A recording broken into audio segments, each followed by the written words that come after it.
Wonder Egg Priority is a surrealist delve into some very serious topics surrounding abuse and suicide. For transparency, this show is not lighthearted, but I do think it's an entertaining demonstration notwithstanding. It's about Ai Oto, a shut-in middle schooler who struggles with making friends and holds very serious self-image issues due to her timid personality and genetic heterochromia. One day, in her cute little raincoat, she comes across a talking firefly that leads her to a gachapon machine, assuring her that it will give her a friend. She receives an egg that, upon breaking, reveals a full-sized girl around her age. They very abruptly find themselves in a hellish version of school where they are chased by a faceless, cackling schoolgirl and a horde of hopping demons wielding knives. As they run from their pursuers, the two girls do seem to start developing something of a friendship, but Ai becomes wary when she realizes that the monsters are only actively chasing Kurumi, the egg girl, and will fully ignore Ai if she stays out of the way. As Ai wanders off, she is met with a statue that turns out to be representative of her one and only friend, Koito Nagase, a victim of suicide. With some talking to from the bug guy from earlier,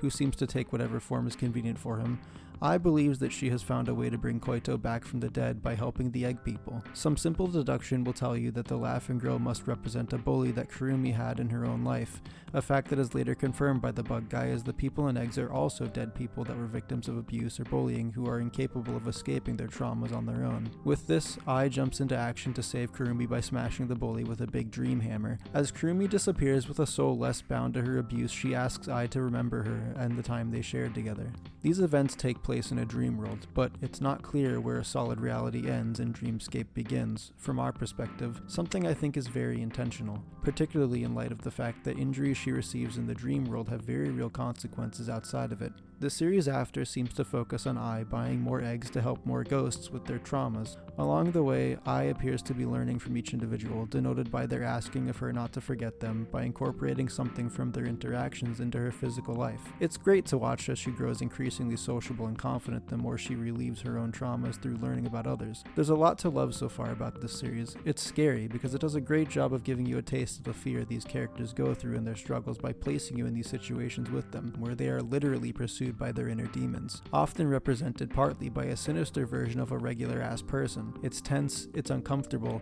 and that's the point.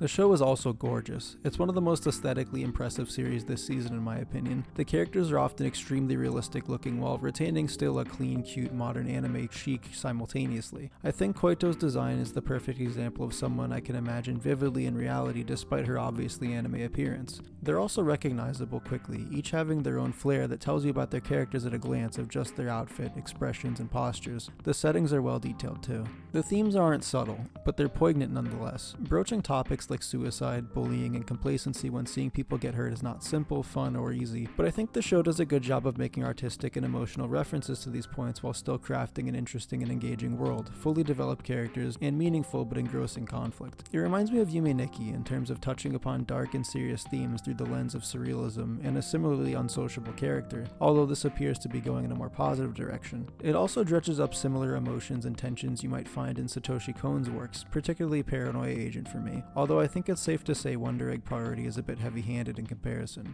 Unmistakable motifs or not, I like the direction the show is going and I eagerly await more of it.